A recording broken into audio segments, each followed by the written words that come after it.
দর্শক, আমি আজকে আপনাদেরকে একজন বুদ্ধিমান চাষিকে দেখাবো। এখানে দেখুন যে একজন বুদ্ধিমান চাষি, সে অল্প একটু জায়গায় 1 থেকে 1.5 কাঠা জায়গা হবে, এই 1.5 কাঠায় সমস্ত রকম তরিতরকারি লাগিয়ে রেখেছেন। আসুন আপনাদেরকে দেখায়।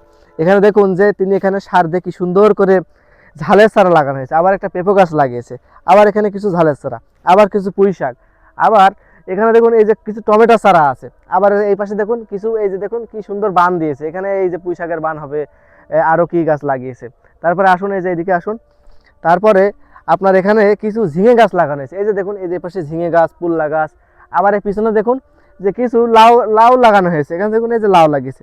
আবার লাউ লাগিয়ে তিনি অফ হয়ে যাননি, তার নিচেই আছে কলমি শাক, এবং তার সাইডে আছেন ওল লাগিয়েছেন, ওল, আবার পুল্লা লাগিয়েছে।